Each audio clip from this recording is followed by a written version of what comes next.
নমস্কাৰ তোমালোক সকলোকে আমাৰ চেনেল লিচু বছলৈ স্বাগতম জনাইছো। আজি আমি এই ভিডিঅ'টোত সদ্য সমাপ্ত কামৰূপ মেট্ৰ' জিলাৰ দশম শ্ৰেণীৰ গণিতৰ প্ৰশ্ন কাকতখন ডিছকাছ কৰিম। এই প্ৰশ্ন কাকতখনত সেবাৰ নতুন পেটাৰ্ণৰ বহুতো এমচিকিউ কুৱেশ্যন আছে, গতিকে সকলোকে অনুৰোধ জনাইছো পেপাৰখনত থকা এমচিকিউ কুৱেশ্যনবোৰ ভালকে ফ'কাছ কৰিবা। তদুপৰি মই এই পেপাৰখনৰ PDF লিংক এই ভিডিঅ'টোৰ তলত ডেছক্ৰিপশ্যনত দি দিম, তাৰ পৰা তোমালোকে এই পেপাৰখনৰ PDF ডাউনলোড কৰি ল'ব পাৰিবা। তোমালোকৰ জিলাতো যদি ইতিমধ্যে প্ৰি ফাইনেল পৰীক্ষা সম্পন্ন হৈ গৈছে বা অতি সোনকালে সম্পন্ন হ'বলৈ গৈ আছে, তেন্তে আমালৈ গণিত আৰু বিজ্ঞানৰ প্ৰশ্ন কাকত দুখন আমাৰ হোৱাটছআপ নম্বৰ 8811069813 PDF আকাৰে প্ৰেৰণ কৰিবা।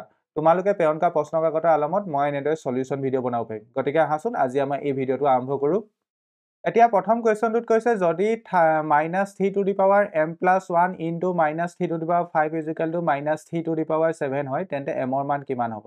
এনেকুৱা ধৰণৰ কুৱেশ্যন নিশ্চয় তোমালোকে বহুতে কৰিছা। ইয়াত আমি এটা ফৰ্মুলা ইউজ কৰিম, সেইটো হৈছে a⁴m into a⁴n equal to কি হয় a⁴m+n।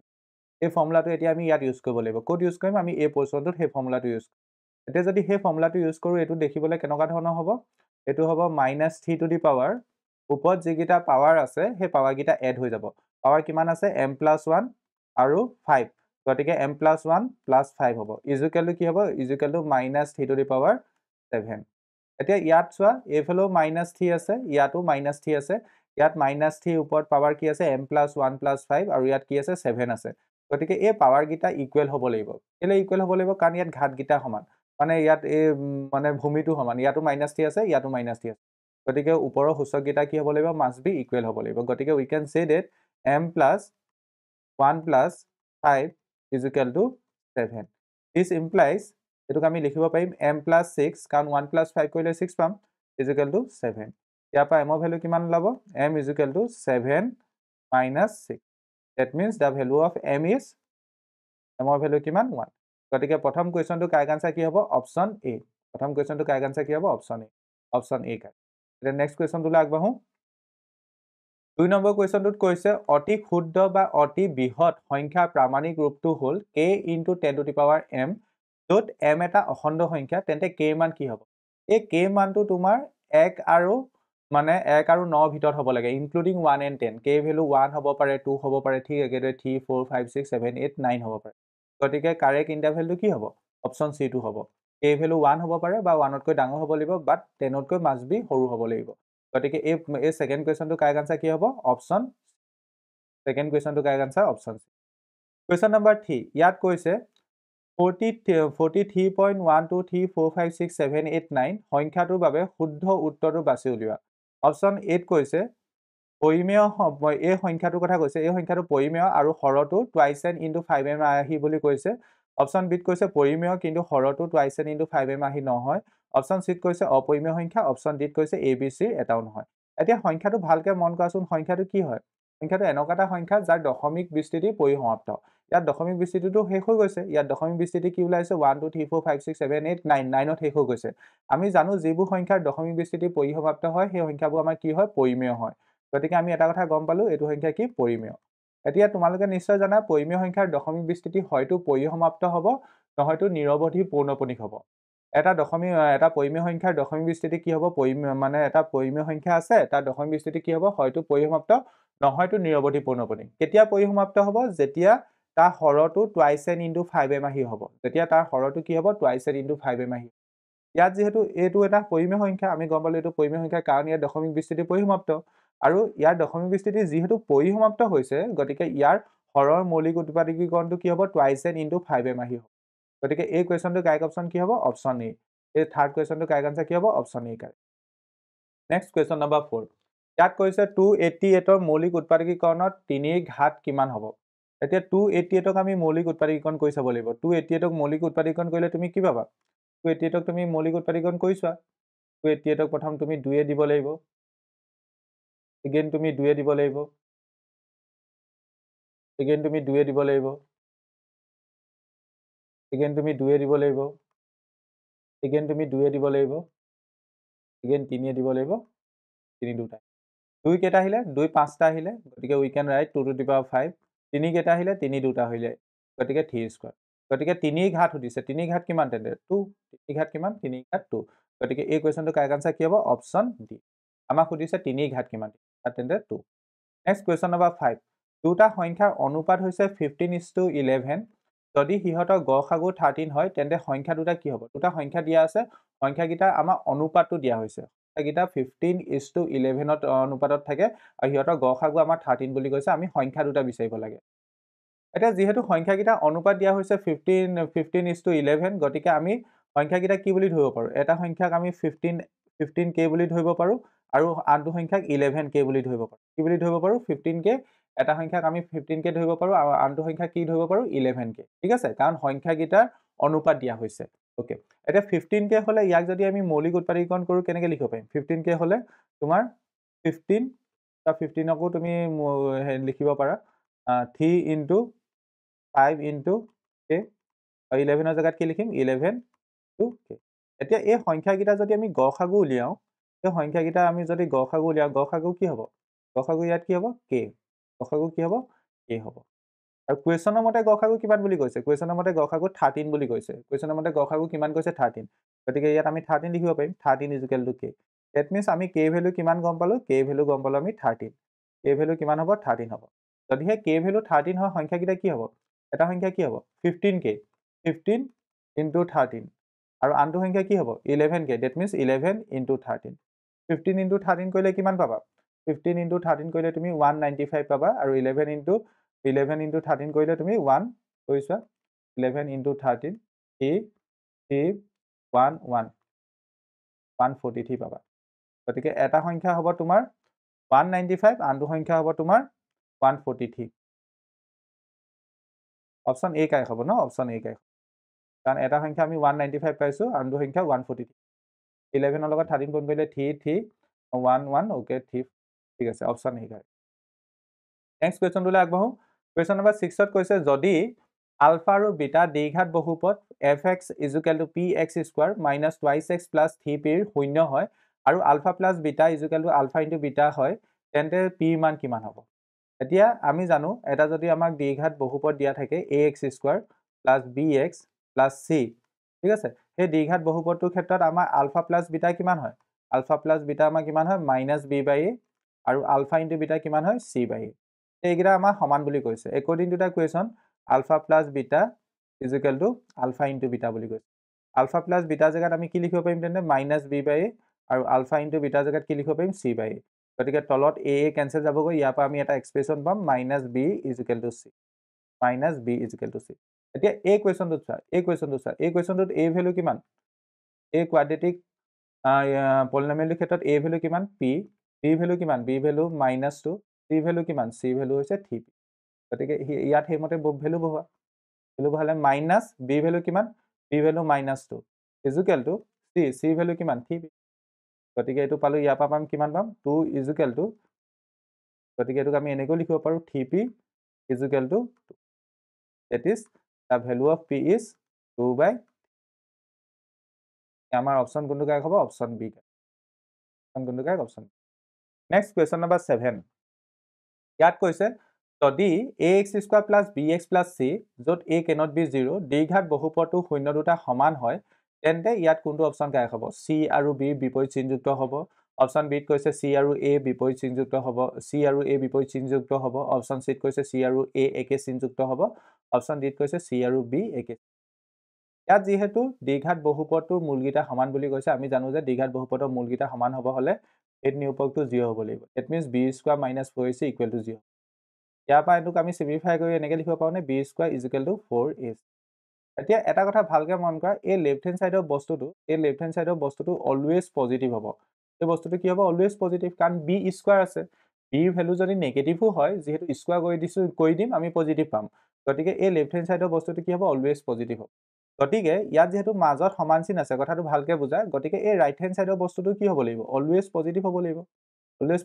লাগিব কাৰণ লেফট হ্যান্ড সাইডৰ বস্তুটো অলৱেজ পজিটিভ হ'ব কাৰণ b² গতিকে you can say that right hand সাইডৰ যেটো বস্তু আছে 4ac হেতু আমাৰ অলৱেজ পজিটিভ হ'ব লাগিব গতিকে 4 টো এটা ধনাত্মক সংখ্যা ইয়াত কোনো প্ৰবলেম নাই ঠিক আছে এতিয়া চাচোন a আৰু c কি হ'ব লাগিব a আৰু c যদি a যদি নেগেটিভ হয় তেতিয়া আমাৰ c ও নেগেটিভ হ'ব লাগিব কেলে কাৰণ a আৰু a যদি নেগেটিভ হয় c ও যদি নেগেটিভ হয় তেতিয়া পূৰণ কৰিলে আমি পজিটিভ পাম কথাটো বুজি পাইছা যদি a যদি পজিটিভ হয় তেন্তে মাস্ট বি c ও পজিটিভ হ'ব লাগিব কেলে কাৰণ দুটা পজিটিভ সংখ্যা পূৰণ কৰিলে আমি পজিটিভ এটাই পাম ইয়াত তেন্তে a ইনটু c টো আমাৰ সদায় পজিটিভ হৈ থাকিব লাগিব এটো কেতিয়া পসিবল হ'ব যদিহে দুইটা নেগেটিভ হয় বা যদিহে দুইটা পজিটিভ হয় মানে ওভাৰঅল ক'ব গ'লে আমাৰ দুইটা একে চিনযুক্ত হ'ব লাগিব a আৰু c নেগেটিভ হলে নেগেটিভ হ'ব লাগিব আৰু a আৰু c পজিটিভ হলে পজিটিভ হ'ব লাগিব গতিকে you can say that option c is correct a আৰু c একে চিনযুক্ত অকমান লজিক্যাল কোৱেশ্চন আছিল অকমান ভালকে মন দিলে বুজি পাবা নেক্সট কোৱেশ্চন নম্বৰ 8 ত কৈছে বিভাজন কলন বিধি মতে px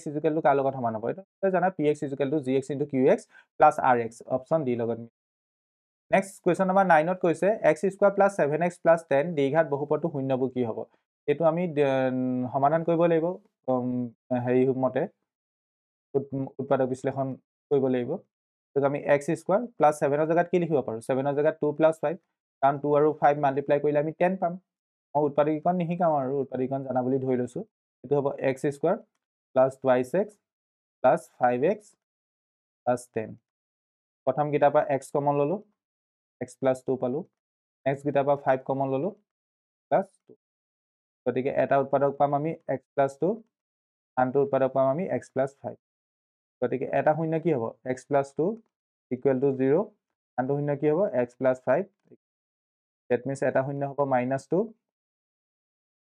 আনটো শূন্য কি হ'ব মাইনাস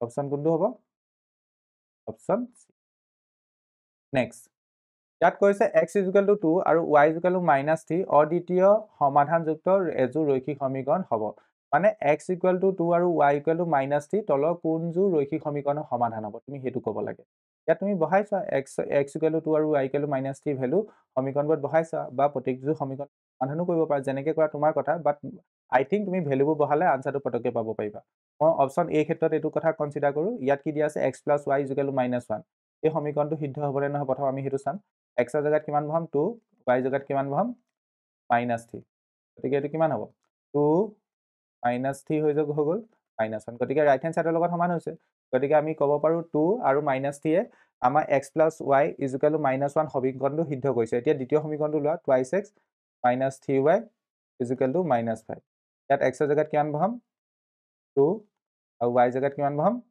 -3 এটো হ'ব 4 + 9 4 + 9 ন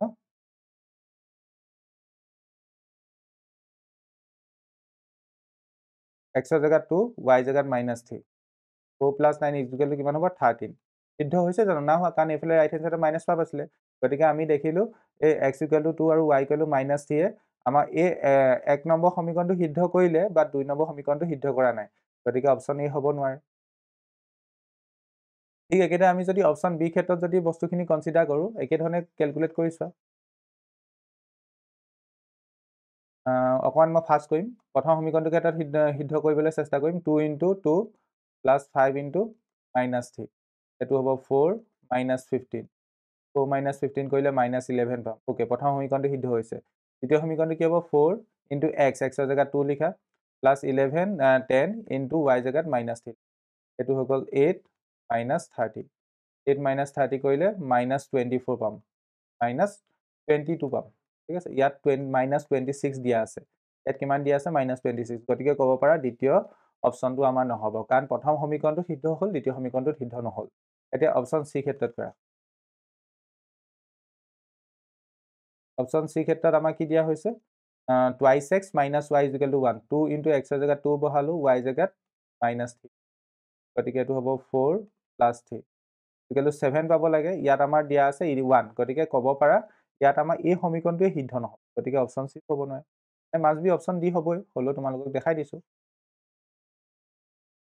অপশন ডি ক্ষেত্ৰত কি দিয়া আছে x - 4y = 14 x ৰ জায়গাত 2 -4 * y জায়গাত -3 গতিকে এটো হ'ল 2 + 12 গতিকে এটো 14 এতিয়া প্ৰথম সমীকৰণটো সিদ্ধ হৈ গ'ল এতিয়া দ্বিতীয় সমীকৰণটো কি দিয়া আছে 5x - y - 13 = 0 গতিকে ইয়াত আমি লিখিব পাৰো 5 * x ৰ জায়গাত 2 - y জায়গাত -3 -13 ঠিক আছে এটো হৈ গ'ল 10 + 3 - গতিকে এটো হ'ব 13 that means 0 গতিকে ক'ব পাৰা x = 2 আৰু y = -3 এ এই সমীকৰণটো তোমাৰ সিদ্ধ কৰিছে as well as এই সমীকৰণটো সিদ্ধ কৰিছে গতিকে আমাৰ অপশন ডি কাৰেক্ট এই কোৱেশ্চনটো কাৰেক্ট আনসাৰ কি হ'ব অপশন ডি আশা কৰিছো বুজি পালা এতিয়া নেক্সট কোৱেশ্চনটোলৈ আগবাঢ়ো নেক্সট কোৱেশ্চনটোত এতিয়া কি কৈছে চোৱা ইয়াত কৈছে যদি twice x plus 3y is equal two কেৰ kx plus 9y is equal two 15 ৰৈখিক সমীকৰণ যে অদ্বিতীয় সমাধান থাকে কমা দিব লাগিছিলে তেন্তে k মান কিমান হ'ব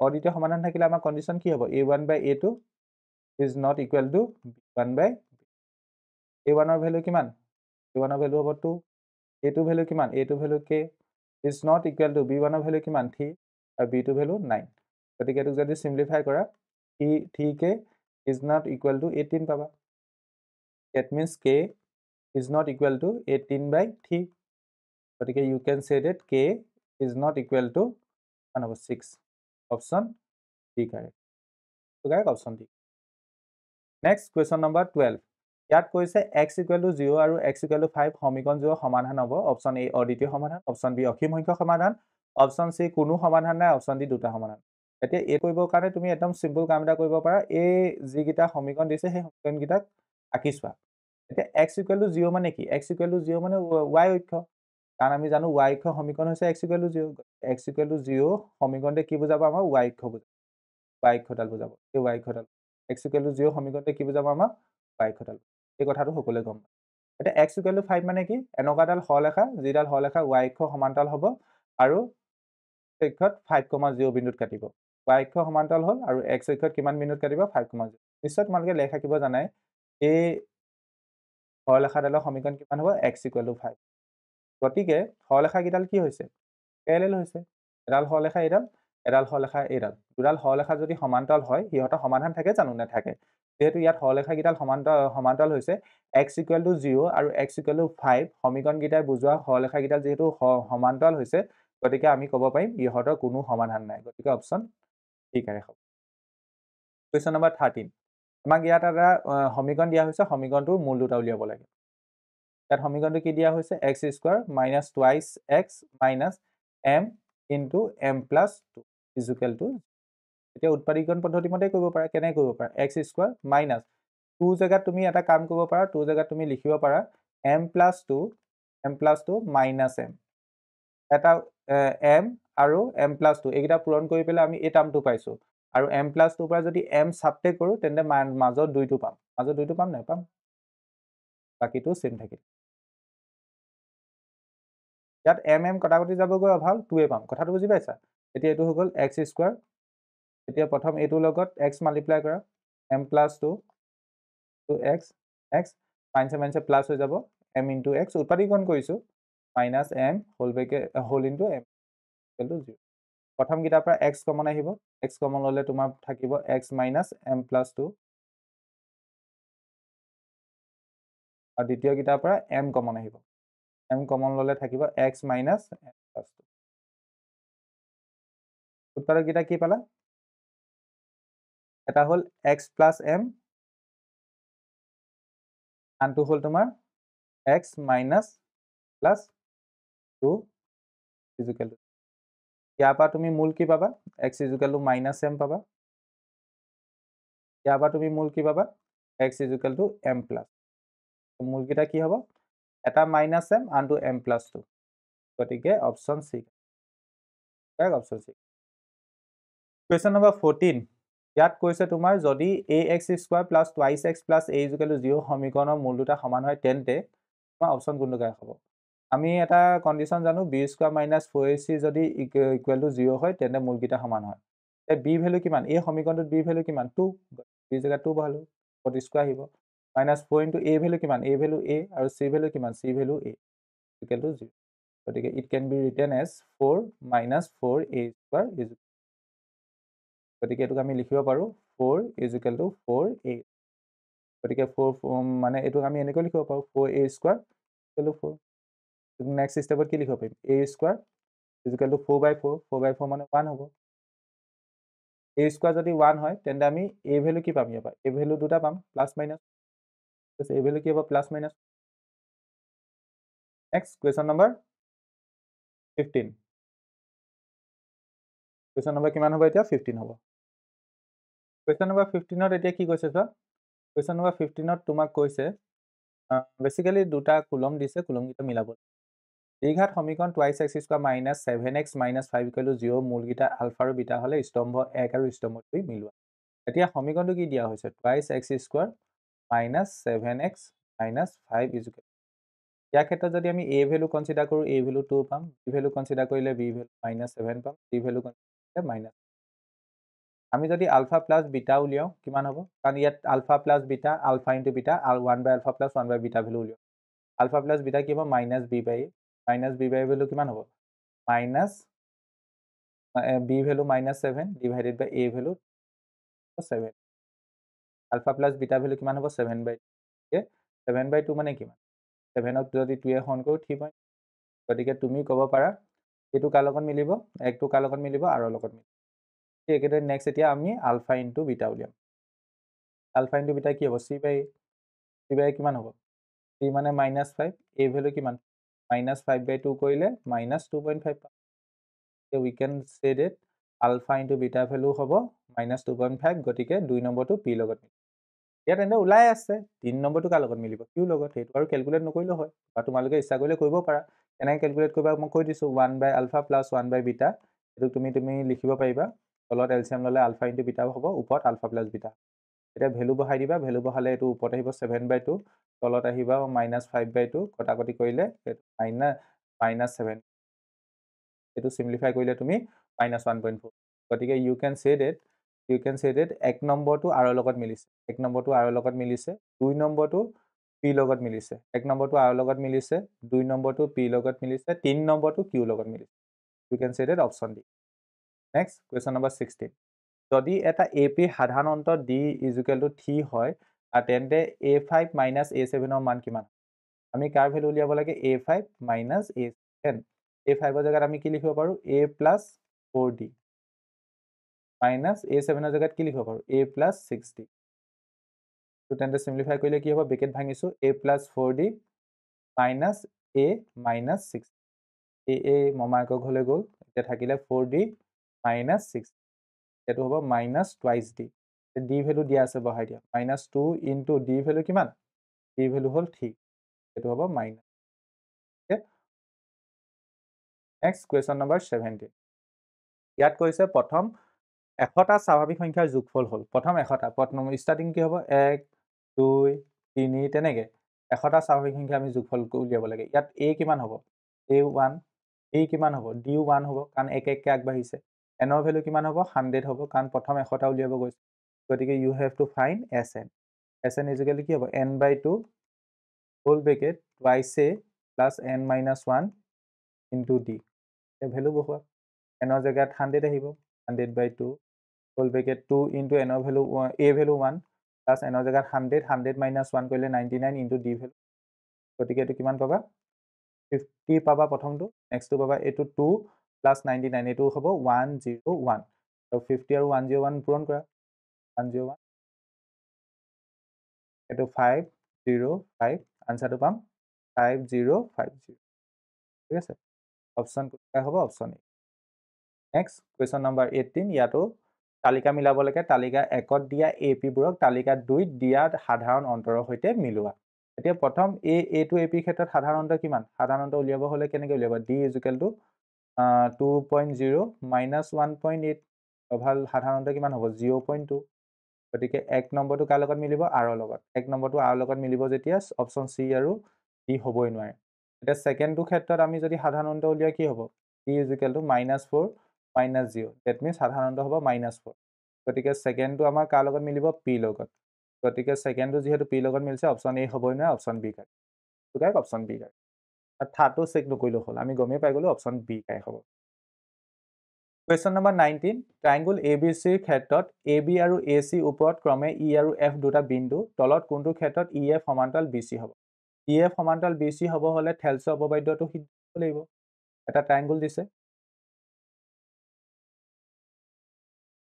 এতিয়া ট্ৰায়াঙ্গলটোৰ নাম কৈছে ABC আৰু ইয়াত AB আৰু AC বাহুৰ ওপৰত আমি দুটা পইণ্ট কনসিডাৰ কৰিছো এটা E আনটো F ঠিক আছে এতিয়া কোনটো কন্ডিশনত EF সমান্তৰাল BC হ'ব বুলি কৈছে EF সমান্তৰাল BC হ'ব হলে আমাৰ কোনটো কন্ডিশন ফুলফিল হ'ব লাগিব AE divided by EB is equal to AF divided by থেলছ অপবাদ্য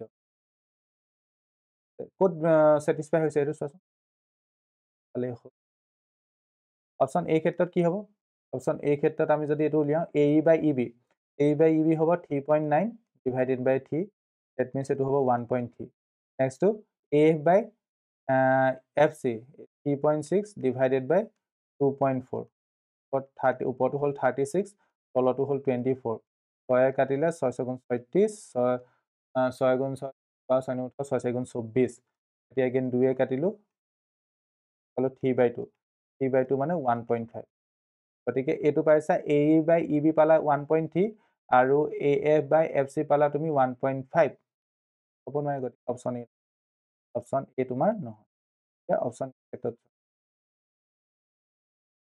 অপশ্যন বি ক্ষেত্ৰত AE by EB 4 by 4.5 হ'ব by 4.5 ঠিক আছে নেক্সটটো কিমান হ'ব 8 by 9 হ'ব ওপৰটোক 2 কাটিলো 4 হৈ গ'ল তলটোক 2 কাটিলো 4.5 গতিকে ওপৰটো কিমান আছিলে 4 by 4.5 তলটো পালা 4 by 4.5 গতিকে you can say that AE by EB is equal to AF by FC সমান হৈছে গতিকে অপশ্যন বি টো কোনটো গায় অপশ্যন বি কুৱেশ্যন নম্বৰ 20 ইয়াত কৈছে যদি ট্ৰায়াঙ্গল ABC আৰু ট্ৰায়াঙ্গল DEF ৰ ক্ষেত্ৰত AB divided by DE is equal to BC divided by FD হয় তেন্তে ত্ৰিভুজ দুটা সদিশ হ'ব যদিহে কোন তল কোনকিটা কন্ডিশন এটা ট্ৰায়াঙ্গল এইটো এটা ট্ৰায়াঙ্গলক নামকৰণ কৰিছো ABC হিচাপে আনটো ট্ৰায়াঙ্গলক নামকৰণ কৰিছো DEF হিচাপে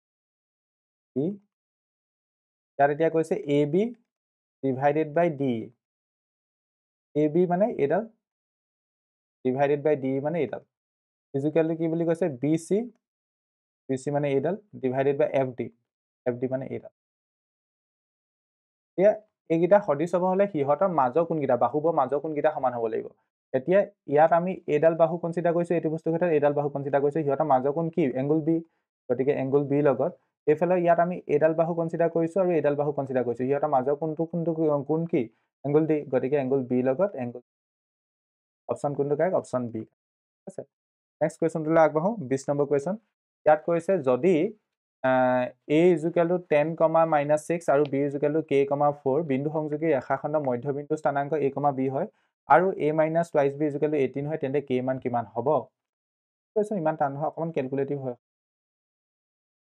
ইয়াত এটা পইণ্ট দিয়া হৈছে পইণ্টটো কিমান A 10, -6 আৰু ইয়াত B পইণ্টটো দিছে B পইণ্টটো কিমান A, 4 এতিয়া ইহতৰ মধ্যবিন্দুটোৰ কথা যেহেতু কৈছে মধ্যবিন্দুটো আমি উলিয়াই লওঁ হাচোন মধ্যবিন্দুটোক A, B বুলি কৈছে A, B ভ্যালু কিমান হ'ব A ভ্যালু পাব হলে প্ৰথম x1 আৰু x2 যোগ কৰা গতিকে 10 + k তাক 2 হৰণ কৰা প্ৰথমটো পাম 10 + k divided by 2 এটো কেনেকৈ পাম -6 আৰু 4 যোগ কৰা -6 আৰু 4 যোগ কৰিলে -6 + 4 কৰিলে কিমান পাম -2 পাম দাগ 2 হৰণ কৰা এটো ঠিক আছে গতিকে ইয়াৰ পৰা আমি কি পালো ইয়াৰ পৰা আমি এটা কথা ক'ব পাৰো A ভ্যালু কিমান A ভ্যালু হ'ল 10 + k divided by 2 আৰু B ভ্যালু কিমান B ভ্যালু হ'ল -1 this implies এটুক যদি মই সিম্পলিফাই কৰো twice A is equal to 10 + k হ'ব ইয়াত আমাক কোৱেশ্যনটোত আৰু এটা ডাটা দিয়া হৈছে এটো হৈছে A minus twice B is equal to 18 ঠিক আছে ইয়াৰ পৰা যদি মই ভ্যালু উলিয়াও A minus 2 into B জাগাত -1 বহাই দিয়া is equal to 18 এটা আমি লিখিব পাৰিম A plus 2 is equal to 18 that means you can write the value of A is 16 A value কিমান A value গম পালা B value গম পালা এতিয়া ইয়াত বহাই দিয়া তুমি K value লিয়া 2 into A জাগাত 16 is equal to 10 plus K that means you can write as এটো হল 32 minus 10 is equal to K গতিকে K value কিমান হ'ব K is equal to 22 K value কিমান পালা 20 অপশ্যন ডি কুৱেশ্যনটো অকমান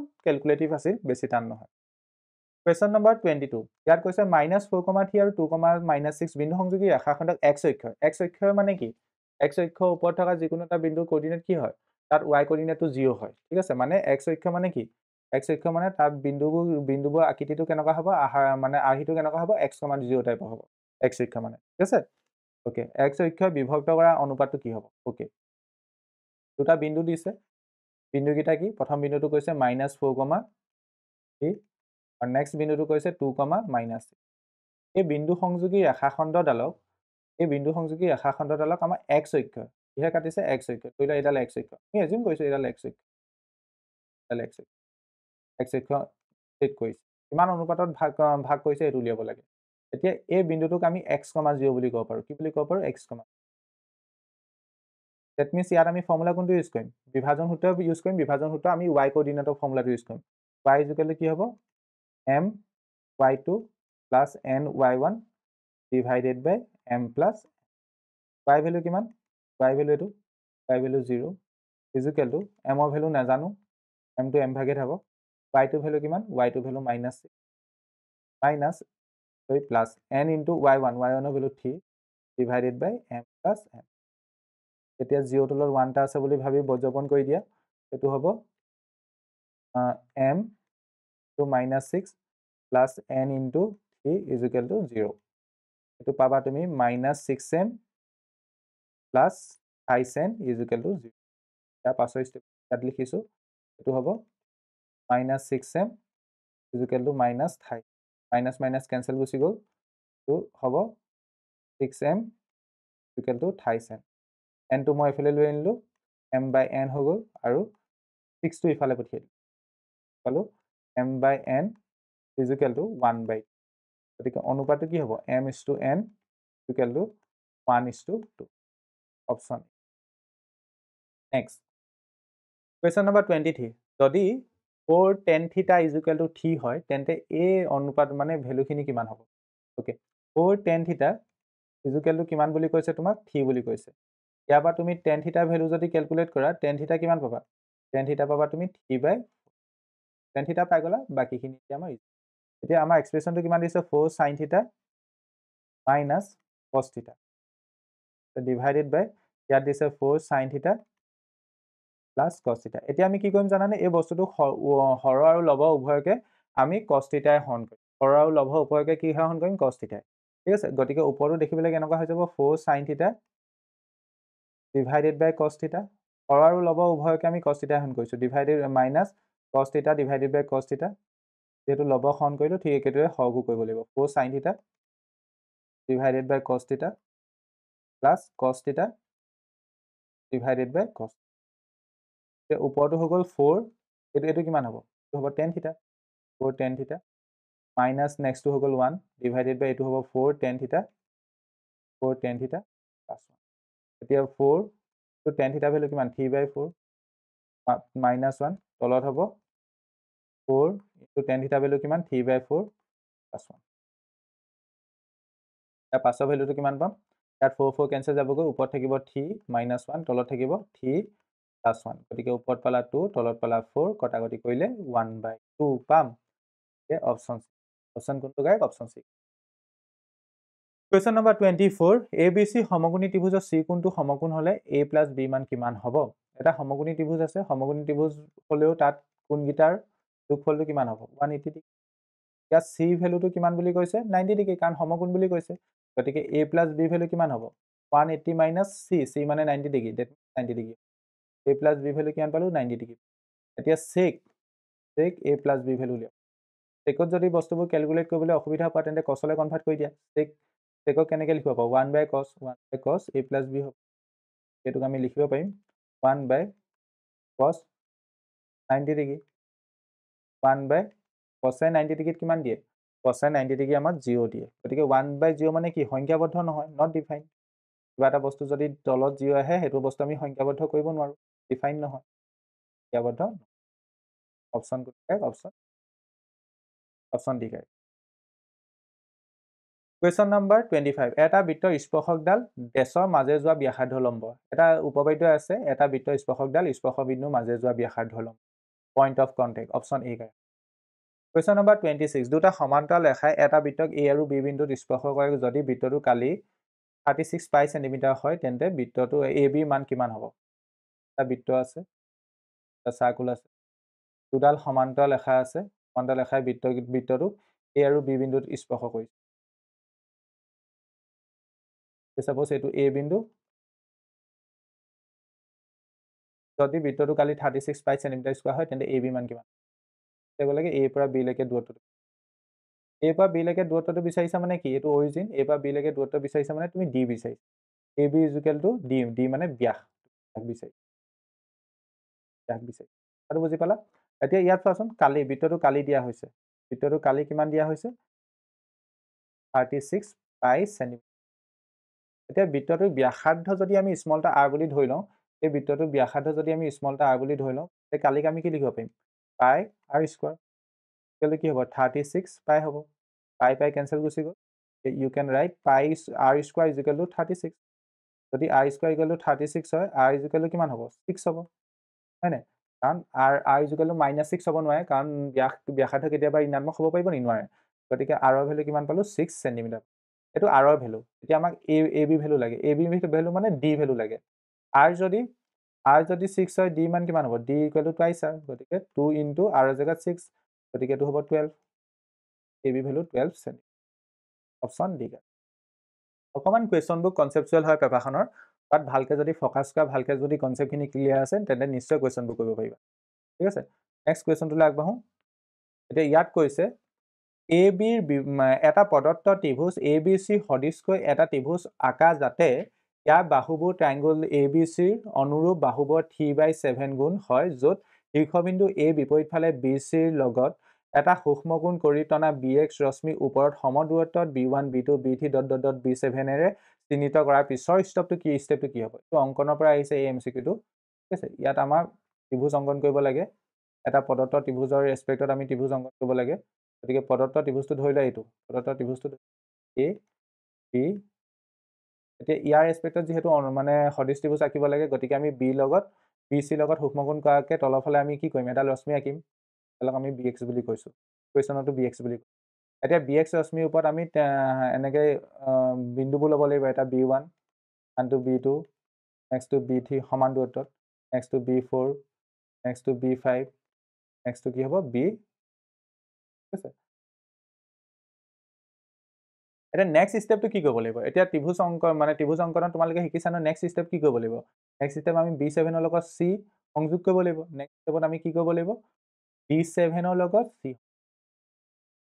তাৰপিছত যিহেতু ইয়াত অনুপাতটো 3/7 দিয়া হৈছে তাৰপিছত আমি b3ত আমি b7 চিৰ সমান্তৰালকৈ এডাল ৰেখা আঁকিম ইয়াত আমি এডাল সমান্তৰালকৈ ৰেখা আঁকিম বাট আমাক কি সুধিছে নেক্সট ষ্টেপটো সুধিছে নেক্সট ষ্টেপটো তেন্তে কি হ'ব b7 ৰ লগত আমি c সংযোগ b7 ৰ লগত c সংযোগ কৰিছোঁ মানে অপশ্যন এ কাই হ'ব b7 ৰ লগত c সংযোগ কৰিছোঁ মানে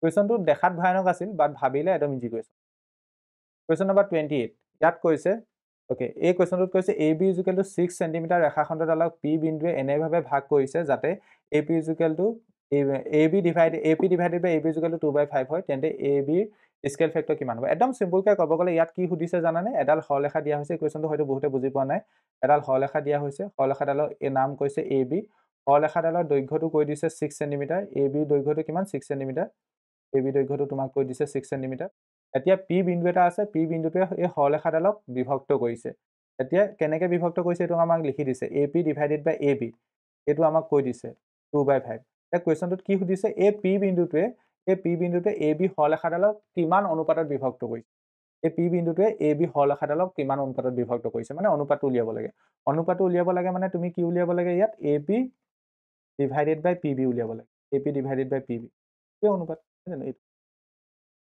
এইটো উলিয়াব লাগে ডাটা তোমাক এইটো দিয়া হৈছে এতিয়া কুৱেশ্যনটো অকণমান ভালকৈ ভাবা এতিয়া আমাৰ গিভেন ডাটাটো যদি আমি ইউজ কৰোঁ A P divided by A B equal to 2/5 this implies এইটোক আমি এনেকৈ লিখিব পাৰোঁ A P equal to 2/5 into A বি বিটো এ পিনে হৰণ হৈছিলে এইফালে গুচি গ'ল পূৰণ হৈ গ'ল this implies A P equal to কি হ'ব 2/5 ইনটু এ বি ভেলু কিমান দিয়া হৈছে 6 ঠিক আছে এ পি ভেলু কিমান পালোঁ আমি এ পি ভেলু পালোঁ আমি 12/5 চেণ্টিমিটাৰ এইটো এ বি ভেলু আমাক আৰু এটা ভেলু লাগিব এ পিটো গম পাই গ'লোঁ আমাক আৰু এটা ভেলু লাগিব সেইটো হৈছে পি বি উলিয়াবৰ কাৰণে আমি এটা কাম কৰিম এই ছবিটো চোৱা ছবিটোৰ পৰা আমি এটা কথা লিখিব পাৰিমনে এ বি ইজুকেল টু ছবিটোৰ পৰা আমি লিখিছোঁ A P plus P B একদম ইজি কথা হয়নে নহয় যদিহে আমি এ পি লগত পি বি যদি এড কৰি দিওঁ তেন্তে এ বি পাম এ বি ভেলু কিমান 6 এ পি ভেলু কিমান 12/5 প্লাছ পি বি এইটোক যদি চিম্প্লিফাই কৰোঁ কি হ'ব 6 minus 12/5 equal to P B এইটোক চিম্প্লিফাই কৰা ইয়াৰ পৰা পি বি ভেলু ওলাব তোমাৰ তলত LCM 5 আহিব ওপৰত 30 মাইনাছ 12 আই থিংক এইটো তুমি 18 পাবা ওপৰত P B is equal to 18/2 P B value পাই এই অনুপাতটো ওলাই যাব এতিয়া এ পি জেগাত কিমান আহিব 12/5 ডিভাইডেড বাই পি বি জেগাত কিমান আহিব 18/5 5 কেঞ্চেল গুচি গ'ল ওপৰত থাকিলে 12 তলত থাকিলে 8 6 কাটিলোঁ দুবাৰ 6 কাটিলোঁ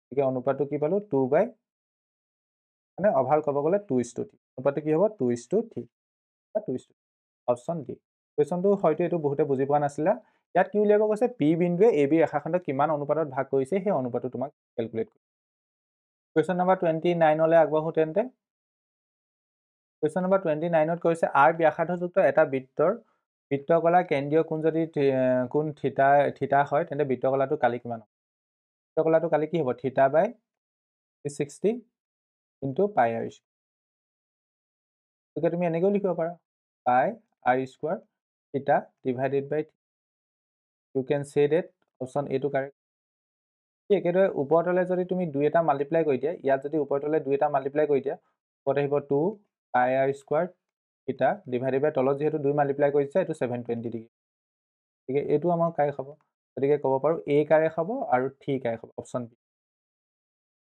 1 কাৰেক্ট হ'ব আৰু 3 কাৰেক্ট হ'ব গতিকে অপশ্যন বি হ'ব নেক্সট কুৱেশ্যনটোত কৈছে 7/2 চেণ্টিমিটাৰ ব্যাসাৰ্ধযুক্ত এটা বৃত্তৰ এটা চুকৰ পৰিধি কিমান হ'ব এটা চুকৰ পৰিধি মানে পেৰিমিটাৰটো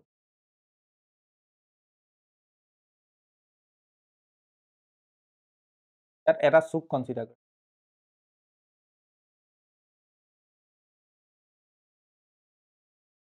ইয়াৰ ব্যাসাৰ্ধ কিমান কৈছে 7/2 আৰু ভেলু কিমান গতিকে এইফালেও 7/2 হ'ব আমি এই বগা অংশটো উলিয়াব লাগে বগা অংশটো কিমান গতিকে প্ৰথম কথা আমি এটা বৃত্তৰ পৰিধি হেৰি চাৰ্কামফাৰেন্স কেনেকৈ উলিয়াওঁ টুৱাইছ পাই আৰ এতিয়া তাৰ 4 ভাগৰ এভাগ মানে আমি এই প্ৰথম এইডোখৰ লাগে বুলি ভাবা এইডোখৰ লাগে এইডোখৰ পাব হ'লে আমি ইয়াক 4 এখন কৰিম ডিভাইডেড বাই 4 হৈ গ'ল কিমান হৈ গ'ল তেন্তে পাই আৰ ডিভাইডেড বাই 2 হ'ল পাই জেগাত 22/7 আৰৰ জেগাত 7/2 ডিভাইডেড বাই 7 কাটি দিলোঁ এইটো গুচি গ'ল 11 গতিকে ইয়াৰ পৰা পাম 11/2 এই ৰঙাডোখৰ দৈৰ্ঘ্য কিমান 11/2 গতিকে টোটেল পৰিধি কিমান হৈ গ'ল পৰিধি কিমান এইডোখৰ 11/2 প্লাছ এইডোখৰ কৰিব লাগিব 7/2 তাৰ লগত এইডোখৰ যোগ কিমান হ'ব 11 প্লাছ 7 প্লাছ 7 ডিভাইডেড বাই গতিকে ওপৰত হ'ব 11 প্লাছ 14 25 5/2 5/2 মানে কিমান 12 অপশ্যন কোনটো গায়ক অপশ্যন চি নেক্সট কুৱেশ্যন ইয়াত তোমাৰ ছবি এটা দি দিছে শংকুৰ ছবি এটা দিছে ইয়াৰ আমাৰ বক্ৰপৃষ্ঠকালি নতি উচ্চতা শংকুৰ নতি উচ্চতা কিমান হয় নতি উচ্চতা এল আমি এটা ফৰ্মুলা জানো L square is equal to R square plus S square তাৰপৰা আমি নেক্সট কি লিখিব পাৰোঁ L is equal two root over R square plus S গতিকে ইউ কেন চে ডেট নতি উচ্চতা কিমান হ'ব গতিকে 2টো আৰৰ লগত মিলিব 2টো আৰৰ লগত মিলা এটাই অপশ্যন আছে অপশ্যন বি বাকীখিনি তুমি নেচালেও হ'ল তাৰপিছত 2টো আৰৰ লগত মিলিব বাকী এটা অপশ্যন নাই চাবও পাৰা বাৰু এটা শংকুৰ বক্ৰপৃষ্ঠকালি হয় পাই আৰ এল ডেট মিনছ একটো কিউৰ লগত মিলিছে লগত মিলিছে ঠিক একেদৰে এটা শংকুৰ মুঠ পৃষ্ঠকালি হয় পাই R into R plus L এই 3টো এছৰ লগত মিলিছে আৰু ভূমি পৃষ্ঠকালি হয় পাই আৰ স্কোৱাৰ গতিকে 4টো অপশ্যন বি নেক্সট কুৱেশ্যনটোত কৈছে এটা বেলন আৰু এটা শংকুৰ ভূমি আৰু উচ্চতা একে হ'লে সিহঁতৰ আয়তনৰ অনুপাত কি হ'ব মানে স্মল এটা আৰ আৰু স্মল এটা এ সমান গতিকে বেলনটো যদি আয়তনক V1 বুলি ধৰোঁ কিমান হ'ব বেলনৰ আয়তনৰ ফৰ্মুলা কি হ'ব বেলনৰ আয়তন যিহেতু পাই আৰ স্কোৱাৰ এছ বেলন মানে চুঙা আয়তন পাই আৰ স্কোৱাৰ এছ হয় আৰু যদি শংকুটোৰ আয়তনক V2 বুলি ধৰোঁ কিমান হ'ব 1/3 পাই যিহেতু আৰ আৰু এছ দুইটা ক্ষেত্ৰত সমান you have to find V1 by V2 V1 জেগাত কি আহিব পাই আৰ স্কোৱাৰ এছ V2 জেগাত কি আহিব 1/3 পাই আৰ স্কোৱাৰ ইয়াত এই বস্তুটোৰ লগত এই বস্তুটো কটাকটি গুচি গ'ল ওপৰত 1 তলত থাকিলে গতিকে ভালকৈ চিম্পলিফাই কৰিলে এইটো 3/1 হ'ব গতিকে অনুপাতত লিখিলে 3:2 অপশ্যন এ Question number 33. প্ৰত্যেকৰে আয়তন 125 সেন্টিমিটাৰ বিশিষ্ট দুটা ঘনক মূৰে মূৰে সংযোগ কৰিলে সৃষ্টি হোৱা আয়তীয় ঘনকটোৰ দৈৰ্ঘ্য কিমান? এতিয়া যিটো ঘনকৰ কথা কৈছে ঘনকটোৰ আয়তন কিমান 125 সেন্টিমিটাৰ কিউব। ধৰি লোৱা ঘনকটোৰ বাহু দৈৰ্ঘ্য হৈছে স্মল এটা a। গতিকে you can write a cube is equal to 125। কথাটো বুজি পাইছানে? ঘনকটোৰ বাহু দৈৰ্ঘ্য স্মল এটা a ধৰিছো। ঘনকৰ বাহু দৈৰ্ঘ্য যদি স্মল এটা a হয় তেন্তে তাৰ আয়তন কিমান হ'ব? a cube. আৰু a cube is equal to 125। গতিকে you can write a cube is equal to 5 cube. গতিকে ইয়াৰ পৰা ক'ব পাৰিবা a ইজ ইকুৱেল টু 5 হ'ব। এতিয়া দুটা ঘনক আমি এনেকৈ লগাইছোঁ, এনেকৈ দুটা ঘনক লগাইছোঁ। মই পাৰফেক্ট ছবিটো অঁকা নাই আৰু ইয়াৰ দৈৰ্ঘ্য a, ইয়াৰ দৈৰ্ঘ্য a। যিটো আয়তীয় ঘনক পাবা সেই তাৰ দৈৰ্ঘ্য লেন্থটো উলিয়াব লাগে, l উলিয়াব লাগে। তাৰ লেন্থটো কিমান হ'ব? a প্লাছ a হ'ব। a প্লাছ a মানে 5 প্লাছ 5। 5 প্লাছ 5 মানে কিমান? 10 সেন্টিমিটাৰ। লজিকেল কুৱেশ্যন, ভাবিলেই হ'ল। 34. যদি কোনো তথ্য বহুলক 45 আৰু মাধ্য 27 হয় তেন্তে মধ্যমা কি হ'ব? আমি এটা ৰিলেশ্যন জানো, থি মধ্যমা ইজ ইকুৱেল টু বহুলক প্লাছ 2 মাধ্য। 3 ইনটু মধ্যমা, মধ্যমা কিমান? নাজানো। আমাৰতো মধ্যমা। বহুলক কিমান? 45 প্লাছ 2 ইনটু মাধ্য কিমান? 3 টু মধ্যমা হ'ব 45 প্লাছ 27 লগত 2 মাল্টিপ্লাই কৰিছোঁ। 14 4 কৰিলে 4 5 54। 54 আৰু 45 এড কৰা 99। মধ্যমা কি হ'ব? এইকেইটাক এড কৰিলে 99 হ'ল। 13।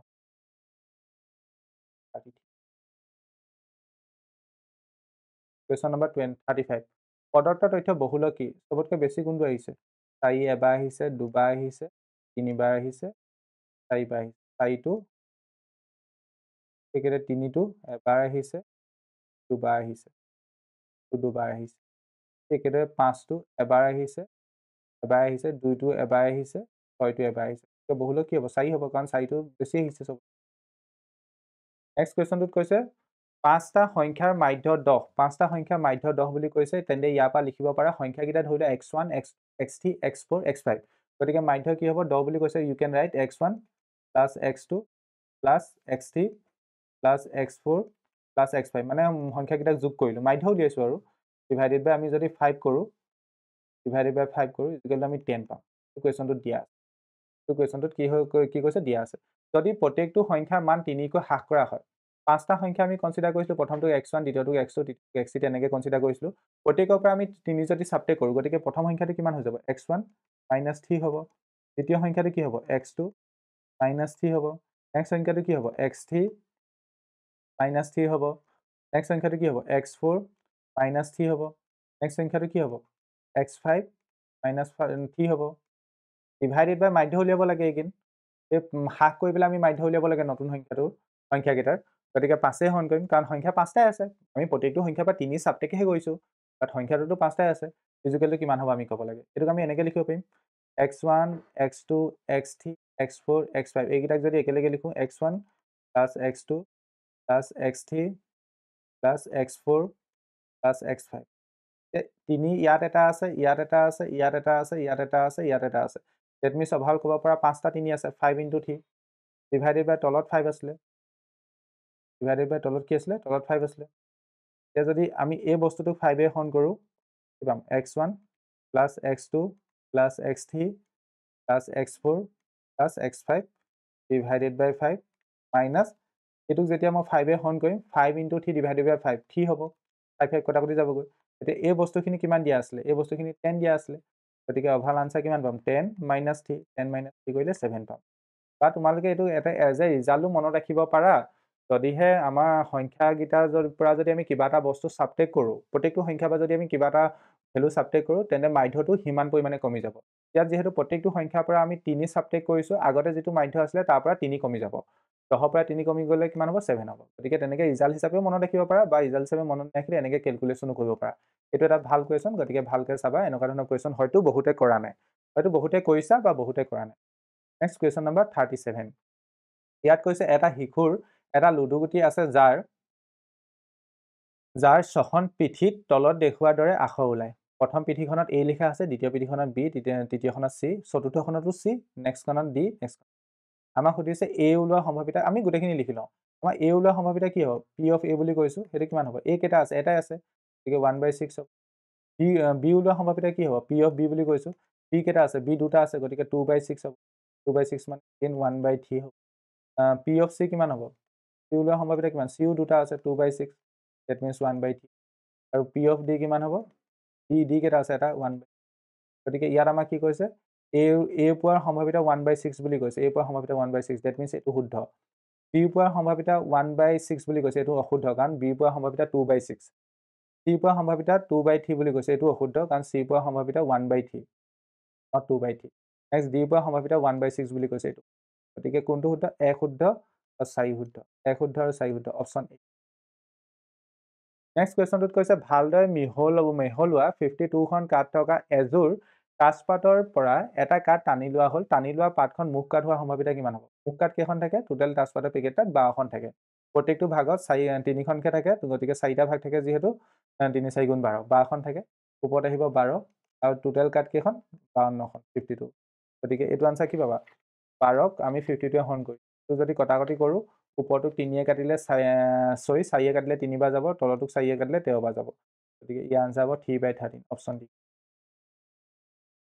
নেক্সট কুৱেশ্যনত কৈছে যদি P of A এটা ঘটনা A ৰ সম্ভাৱিতা বুজায়, তেন্তে তলৰ কোনটো শুদ্ধ হ'ব? আমি জানো কোনো এটা ঘটনাৰ সম্ভাৱিতা সদায় 1 বা 1তকৈ সৰু হ'ব আৰু সদায় 0 বা 0তকৈ ডাঙৰ হ'ব। গতিকে option C correct, option C. এতিয়া বাকী কুৱেশ্যনখিনিৰ কাৰণে আমাৰ নিৰ্দেশনা দি দিছে। নিৰ্দেশনা পঢ়ি লোৱা প্ৰথম। আমাক কৈছে প্ৰশ্ন নং 40ৰ পৰা 42লৈ, মানে 3টা কুৱেশ্যন, 40, 41, 42। প্ৰতিটো ক্ষেত্ৰত দুটা উক্তি দিয়া আছে। আমাৰ প্ৰশ্ন 40, 41, 42, 43ত কি হৈছে? প্ৰত্যেকটো কুৱেশ্যনত দুটাকৈ উক্তি দিছে বুলি কৈছে। উক্তিবোৰ সাৱধানে পঢ়া আৰু শুদ্ধ বিকল্প A, B, C, Dৰ পৰা বাছি উলিয়া। মানে বিকল্পকেইটা এইকেইটা, প্ৰত্যেকটো কুৱেশ্যনৰ কাৰণে আমাৰ বিকল্প এইকেইটা হ'ব। বিকল্প Aত কৈছে, অপশ্যন Aত কৈছে A আৰু B উভয় শুদ্ধ। অপশ্যন Bত কৈছে A শুদ্ধ, B অশুদ্ধ। অপশ্যন Cত কৈছে A অশুদ্ধ, B শুদ্ধ। অপশ্যন Dত কৈছে A, B উভয় অশুদ্ধ। আমি এতিয়া প্ৰথম কুৱেশ্যনটোলৈ আগবাঢ়ো, কুৱেশ্যন নম্বৰ 40। এতিয়া এই কুৱেশ্যনটোত আমাৰ প্ৰথম কি কৈছে? প্ৰথম কৈছে আমাৰ যিকোনো সমকোণী ত্ৰিভুজ সদৃশ বুলি কৈছে। যিকোনো সমকোণী ত্ৰিভুজ সদৃশ হ'ব জানো? নহয়। ধৰি লওক আমি এটা সমকোণী ত্ৰিভুজ সৰুকৈ আঁকিছোঁ, এটা সমকোণী ত্ৰিভুজ আমি ডাঙৰকৈ আঁকিছোঁ। এইকেইটা সদৃশ হ'ব জানো? সদৃশ কেতিয়া হ'ব? দেখিবলৈ একে হ'ব লাগিব, আৰু সদৃশ কেতিয়া হ'ব? দেখিবলৈ একে হ'ব লাগিব। ঠিক আছে। যিকোনো সমকোণী ত্ৰিভুজ সদৃশ হ'ব বুলি কৈছে। যিকোনো সমকোণী ত্ৰিভুজ সদৃশ নহয়। কেলৈ নহয়? ধৰি লওক মই এটা সমকোণী ত্ৰিভুজ এনেকৈ আঁকিছোঁ। ধৰি লওক এটা সমকোণী ত্ৰিভুজ মই এনেকৈ আঁকিছোঁ। দুটা সমকোণী ত্ৰিভুজ একে, দুইটা সমকোণী ত্ৰিভুজে হয়, বাট দেখিবলৈ একে হয় জানো? নহয়। গতিকে এই 1 নম্বৰটো অশুদ্ধ। 1 নম্বৰ উক্তিটো কি? অশুদ্ধ। নেক্সটটো কৈছে সমদ্বিবাহু ত্ৰিভুজবোৰ সদৃশ হয়। যিকোনো সমদ্বিবাহু ত্ৰিভুজ ল'লে দেখিবলৈ একে হ'ব জানো? নহয়। যিকোনো সমদ্বিবাহু ত্ৰিভুজ ল'লে আমাৰ দেখিবলৈ একে নহয়। কেলৈ নহয়? ধৰি লওক মই এনেকৈ এটা সমদ্বিবাহু ত্ৰিভুজ লওঁ। ইয়াত ধৰি লওক এই বাহুডালৰ লগত এই বাহুডাল সমান। ঠিক একেদৰে মই ধৰি লওক এনেকৈ এটা সমদ্বিবাহু ত্ৰিভুজ লওঁ। ইয়াত এইটো এটা এই বাহুডালৰ লগত এই বাহুডাল ধৰিলে সমান। এইকেইটা দেখিবলৈ একে হৈছে জানো? নাই হোৱা। গতিকে আমাৰ এইটো অশুদ্ধ। গতিকে উক্তি A টো অশুদ্ধ, উক্তি B টো অশুদ্ধ। গতিকে সেইমতে চালে আমাৰ কি হ'ব? A আৰু B উভয় অশুদ্ধ। A আৰু B উভয় অশুদ্ধ মানে কি হ'ব? অপশ্যন ডি হ'ব। এই কুৱেশ্যনটোৰ ক্ষেত্ৰত 40 নম্বৰ কুৱেশ্যনটোৰ ক্ষেত্ৰত অপশ্যন ডি গায়। কুৱেশ্যনবোৰ কেনেকৈ কৰিব লাগিব বুজি পালানে? এইটো ক্ষেত্ৰত অপশ্যন ডি। এইখিনি নতুন পেটাৰ্ণৰ কুৱেশ্যন। 41টো দুটা উক্তি দিছে। প্ৰথম উক্তিটোত Aত কৈছে sec θ minus tan θ যদি 0 হয়, তেন্তে sin θ মান -1 হ'ব। এইটো হয়নে নহয় আমি চেক কৰিব লাগিব। sec θ minus tan θ = 0 বুলি কৈছে। এইটো যদি আমি চিম্পলিফাই কৰোঁ, এইটোক আমি এনেকৈ লিখিব পাৰিম, sec θ = tan θ। এইটো sec θ জেগাত লিখিব পাৰা 1/cos θ, আৰু এইটো জেগাত লিখিব পাৰা sin θ cos θ কেনচেল। গতিকে ইয়াৰ পৰা ভেলু পাবা sin θ = 1। বাট ইয়াত কিমান হ'ব বুলি কৈছে? -1 হ'ব বুলি। গতিকে 1 নম্বৰ উক্তিটো অশুদ্ধ, কাৰণ আমি sin θ মান 1 পাম। এতিয়া 2 নম্বৰ উক্তিটোত কি লিখি দিছে? 2 নম্বৰ উক্তিটো শুদ্ধ হ'ব, দেখিয়ে গম পোৱা। এনেকুৱা ধৰণৰ কৈছে tan A = cot B বুলি কৈছে। গতিকে এইটোক আমি এনেকৈ লিখিব পাৰোঁ, tan A = tan 90 degree minus B। লিখিব পাৰোঁনে? পাৰোঁ। এতিয়া দুইফালে tan নোহোৱা হৈ গ'ল, গতিকে এইফালে থাকিলে A = 90 ডিগ্ৰী মাইনাছ। এইটো কি হ'ব? A মাইনাছ বিটো এইফালে গুচি আহিলে প্লাছ বি, গতিকে 2 নম্বৰ উক্তিটো শুদ্ধ। 1 নম্বৰ উক্তিটো অশুদ্ধ, 2 নম্বৰ উক্তিটো শুদ্ধ, গতিকে কি হ'ব? অপশ্যন চি কাৰেক্ট হ'ব। অপশ্যন চি, 1 অশুদ্ধ 2 শুদ্ধ। এই কুৱেশ্যনটোৰ ক্ষেত্ৰত আমাৰ কি কাৰেক্ট হ'ব? Option C. Next 42 number question. ইয়াত কৈছে এটা লুডুগুটি এবাৰ মাৰি পঠিওৱাৰ ফলত এটা যৌগিক সংখ্যা পোৱাৰ সম্ভাৱিতা কি হ'ব? যৌগিক সংখ্যা, লুডুগুটি মাৰিলে কি কি ওলায়? 1 2 3 4 5 এইকেইটাই ওলায়। যৌগিক সংখ্যা কি কি কি হ'ব? যৌগিক সংখ্যা যাৰ উৎপাদক 1 আৰু সংখ্যাটো নিজৰ বাহিৰেও বেলেগ সংখ্যা আছে। ইয়াত চোৱা 1টো মৌলিকো নহয়, যৌগিকো নহয়, 2টো মৌলিক সংখ্যা, 3টো মৌলিক সংখ্যা, 5টো মৌলিক সংখ্যা। গতিকে যৌগিক সংখ্যা কেইটা পালা? 2টা পালা। যৌগিক সংখ্যা কেইটা পালা? 2টা পালা। টোটেল সংখ্যা কেইটা আছিলে? 6টা। গতিকে আমাৰ আনচাৰ কিমান হ'ব? 2/6, ডেট মিনছ 1/3। ইয়াত আমাৰ কি বুলি কৈছে? 1/3 বুলিয়ে কৈছে, 1/3 বুলিয়ে কৈছে। গতিকে 1 নম্বৰ উক্তিটো শুদ্ধ। 2 নম্বৰ উক্তিটোত কি কৈছে? যদি E1, E2 আৰু E3 এটা প্ৰাথমিক পৰীক্ষাৰ সম্ভাৱ্য ঘটনা হয়, তেন্তে P of E1 plus P of E2 plus P of E3 equal to 0 হ'ব। এইটো 1 হ'ব। এইটো সঁচা কথা। কোনো এটা প্ৰাথমিক ঘটনা সকলোবোৰ সম্ভাৱ্য ঘটনাৰ সম্ভাৱিতাৰ যোগফল কি হয়? 1 হয়। এইটো তোমালোকৰ উক্তি হিচাপে কিতাপত আছে, দুইটাই শুদ্ধ। গতিকে এই কুৱেশ্যনটো কাৰেক্ট অপশ্যন কি হ'ব? Both A and B are true. That means option A correct. Option correct হ'ব অপশ্যন A। এই কুৱেশ্যনটোৰ ক্ষেত্ৰত কাৰেক্ট অপশ্যন কি হ'ব? Option A। নেক্সট এতিয়া 43, 44, 45 এই তিনিটা কুৱেশ্যন এছাৰছন ৰিজনিং টাইপৰ কুৱেশ্যন হয়। এছাৰছন ৰিজনিং টাইপৰ কুৱেশ্যন হয়তো বহুতে প্ৰেক্টিছ কৰিছে। ইয়াত নিৰ্দেশনা সেইটোৱে দিয়া হৈছে। 43 পৰা 45লৈ দাবীৰ ৰেচপেক্টত দাবীৰ উক্তিক এটা কাৰণৰ আৰ উক্তিয়ে অনুসৰণ কৰে। মানে এছাৰছন ৰিজনিং টাইপৰ কুৱেশ্যন। অপশ্যন এত ক'ব এ আৰু আৰ দুয়োটাই শুদ্ধ আৰু আৰ হৈছে এ শুদ্ধ ব্যাখ্যা। অপশ্যন বিত ক'ব এ আৰু আৰ দুয়োটাই শুদ্ধ, কিন্তু আৰ হৈছে এ শুদ্ধ ব্যাখ্যা নহয়। অপশ্যন চিত ক'ব এ শুদ্ধ কিন্তু আৰ অশুদ্ধ। অপশ্যন ডিত ক'ব এইটো এ হ'ব এ অসত্য আৰু আৰ শুদ্ধ। আমি চাওঁ এনেকুৱা ধৰণৰ কুৱেশ্যন তোমালোকে কৰিছা এছাৰছন ৰিজনিং টাইপৰ। ইয়াত দাবীত কৈছে এ মাইনাছ 3,2, 3 B6, -2 -3,4 শীৰ্ষবিন্দুযুক্ত ত্ৰিভুজটো কালি শূন্য। এতিয়া ত্ৰিভুজটা দিয়া হৈছে, ত্ৰিভুজটো শীৰ্ষবিন্দুকেইটা দিয়া হৈছে, তেন্তে ত্ৰিভুজটো কালি উলিওৱা ফৰ্মুলাটো ইউজ কৰা। Half of x1 whole bracket y2 - y3 plus x2 whole bracket y3 - y1 plus x3 whole bracket y1 - y। Value বহোৱা। ইয়াত x1ৰ জেগাত আহিব -3/2, y2 value -2 minus plus x2 value হ'ব 6, এইটো হ'ব y3 value 4 minus x3 value হ'ব -3, y1 value 3 plus 2।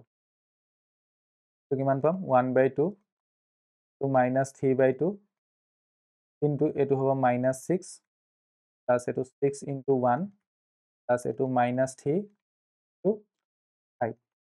এইটো পালোঁ আমি, এইটো কটাকটি যাবগৈ 3বাৰ। 1/2 ভিতৰত থাকিলে এইটো 9 প্লাছ 6 -15। ইয়াৰ পাছৰ ষ্টেপটো কি হ'ব? 1/2 ভিতৰত থাকিলে 15 মাইনাছ, ডেট মিনছ 1/2 to 0। কালিটো আমি কিমান পালোঁ? 0 পালোঁ। তেন্তে এইটো দাবীটো শুদ্ধ, ত্ৰিভুজটো কালি শূন্য। এতিয়া এটা ত্ৰিভুজৰ কালি যদি শূন্য হয়, তেন্তে তাৰ ৰেচপেক্টত ক'ব পাৰোঁ, আমি এনেকৈও ক'ব পাৰোঁ, যদিহে তিনিটা বিন্দু এডাল সৰলৰেখাত থাকে, এডাল সৰলৰেখাত থাকে মানে তিনিটা বিন্দু যদি একৰেখীয় হয়, তেন্তে তাৰ দ্বাৰা গঠিত হোৱা ত্ৰিভুজটো কালি শূন্য হ'ব। গতিকে দাবীটোত কৈছে এ বি চি বিন্দুকেইটা একৰেখীয়। কালি শূন্য যেতিয়া একৰেখীয়, গতিকে ইয়াত এ আৰু আৰ দুয়োটাই শুদ্ধ আৰু আৰটোৱে এক শুদ্ধ এক্সপ্লেইন কৰিব পাৰিছে বুলি ক'ব পাৰা। কাৰণ কেলে চোৱা, কাৰণ তিনিটা বিন্দু যদি একৰেখীয় হয়, একৰেখীয় হোৱা মানে সিহঁতৰ দ্বাৰা যিটো ত্ৰিভুজ গঠন হ'ব, ত্ৰিভুজটো কালি শূন্য। কথাটো বুজি পালা? ডেট মিনছ তুমি ইয়াত যদি তুমি এইটোও চেক কৰা এ বি চি এই বিন্দুকেইটা একৰেখীয় বুলি চেক কৰি প্ৰুফ কৰি দিয়া যদি, তেন্তে তুমি ক'ব পাৰিবা ত্ৰিভুজটো কালি শূন্য হ'ব। গতিকে ইয়াত এ আৰু আৰ দুয়োটাই শুদ্ধ আৰু আৰ হৈছে এ শুদ্ধ ব্যাখ্যা। আৰ হৈছে এ শুদ্ধ ব্যাখ্যা। ডেট মিনছ তেনে ফালৰ পৰা ভাবিব গ'লে অপশ্যন কোনটো কাৰেক্ট হ'ব? Option A. নেক্সট কুৱেশ্যনটোত কৈছে 44, যদি টি পি আৰু টি কিউ কেন্দ্ৰ অ যুক্ত বৃত্তৰ স্পৰ্শক যাতে angle P O Q 123 degree হয়, তেন্তে angle P T Q 7 degree হ'ব। ঠিক আছে, ইয়াত তেন্তে ছবিটো আঁকি লোৱা প্ৰথমে। এটা বৃত্ত আঁকিব, বৃত্তৰ দুডাল স্পৰ্শক দিছে, এডাল স্পৰ্শক টি পি 40 40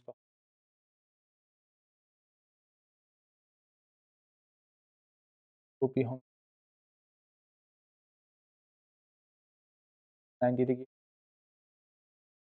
আৰু ইয়াত কৈছে এংগল POQ এইটো 123 ডিগ্ৰী বুলি কৈছে আৰু এংগল PTQ 57 তোমালোকে এটা কথা নিশ্চয় জানা এই এংগল গিটাৰ যোগফলটো এইটো আৰু এইটো এংগলৰ যোগফলটো 180 গতিকে যোগ কৰি চোৱা যদিহে 180 হয় তেতিয়া তোমাৰ কোৱা কথাটো 123 প্লাছ 50 হ'ব হ'লে 8 8 180 হৈছে এই দুটাৰ কোণৰ যোগফল 180 হৈছে গতিকে দাবী এইটো শুদ্ধ দাবী এইটো কি হয় শুদ্ধ হয় নেক্সটটোত কৈছে OP TQ এটা স্বকীয় চতুৰ্ভুজ OP TQ এটা স্বকীয় চতুৰ্ভুজ নহয় কাৰণ স্বকীয় চতুৰ্ভুজ কাক কয় যদি এটা চতুৰ্ভুজৰ শীৰ্ষবিন্দুকেইটা যদি এটা বৃত্তৰ ওপৰত লাই কৰে এনেকুৱা ধৰণৰ চতুৰ্ভুজবোৰক আমি স্বকীয় চতুৰ্ভুজ শীৰ্ষবিন্দুকেইটাৰ আমাৰ বৃত্তটোৰ ওপৰত থাকিব লাগিব তেতিয়া আমি সাইক্লিক কোৱাড্ৰিলেটাৰেল বুলি ভাৰ্টিচেছ কেইটা চাৰ্কুলটোৰ ওপৰত থাকিব লাগিব গতিকে এই চতুৰ্ভুজটো আমাৰ স্বকীয় চতুৰ্ভুজ নহয় হয় এই কাৰণটো অশুদ্ধ গতিকে ইয়াত আমি ক'ব পাৰোঁ A শুদ্ধ R অশুদ্ধ সেইমনৰ পৰা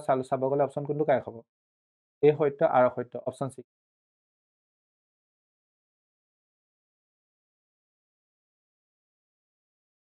নেক্সট কুৱেশ্যন ইয়াত কৈছে দাবীটোত কৈছে দুটা বৃত্তই বাহ্যিকভাৱে স্পৰ্শ কৰে দুটা বৃত্ত আছে বৃত্তকেইটা আমাক কি কৰিছে বুলি কৈছে বাহ্যিকভাৱে এক্সটাৰ্নেলি টাচ কৰিছে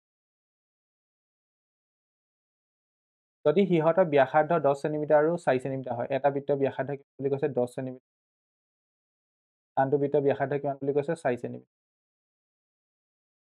তেন্তে সিহঁতৰ কেন্দ্ৰকেইটাৰ মাজৰ দূৰত্ব 14 চেণ্টিমিটাৰ হ'ব এইটো কেন্দ্ৰ ধৰি লোৱা O আৰু এইটো কেন্দ্ৰ O ডেছ গতিকে সিহঁতৰ মাজৰ দূৰত্ব কিমান হ'ব মাজৰ দূৰত্ব কিমান হ'ব 10 প্লাছ 4 14 চেণ্টিমিটাৰ হ'ব হয় প্ৰথম দাবীটো শুদ্ধ নেক্সটটোত কৈছে যেতিয়া দুটা বৃত্তই বাহ্যিকভাৱে স্পৰ্শ কৰে তেতিয়া সিহঁতৰ কেন্দ্ৰৰ মাজৰ দূৰত্বৰ সিহঁতৰ ব্যাসাৰ্ধৰ পাৰ্থক্য সমান হয় ব্যাসাৰ্ধৰ পাৰ্থক্য সমান হ'ল জানো নহয় ব্যাসাৰ্ধৰ যোগফলৰ সমান হ'ল কাৰণ ব্যাসাৰ্ধকেইটা আমি যোগ কৰি আমি কেন্দ্ৰকেইটাৰ মাজৰ দূৰত্ব উলিয়াইছোঁ বিয়োগ কৰি নহয় পাৰ্থক্য নহয় যোগ কৰি যোগফলৰ লগত সমান হ'ব পাৰ্থক্যৰ লগত সমান নহয় ইয়াত পাৰ্থক্য বুলি কৈছে গতিকে ইয়াত কাৰণটো অশুদ্ধ গতিকে ক'ব পাৰা অপশ্যন মানে দাবীটো শুদ্ধ কাৰণটো অশুদ্ধ ডেট মিনছ অপশ্যন চি হ'ব অপশ্যন কোনটো হ'ব অপশ্যন চিতে কাৰণ তোমাৰ তেনেকৈ লিখি দিছিল কি লিখি দিছিল দাবী সত্য আৰু কাৰণ সত্য গতিকে এই কুৱেশ্যনটো কাৰেক্ট আনচাৰ কি হ'ব অপশ্যন চি আশা কৰিছোঁ আজি এই পেপাৰখনত থকা তোমালোকে কুৱেশ্যনখিনি বুজি পালা আৰু পেপাৰখনৰ PDF লিংক মই এই ভিডিঅ'টোৰ তলত ডেছক্ৰিপশ্যনত দি দিম তোমালোকে তাৰ পৰা পেপাৰখন ডাউনলোড কৰি ল'ব পাৰিবা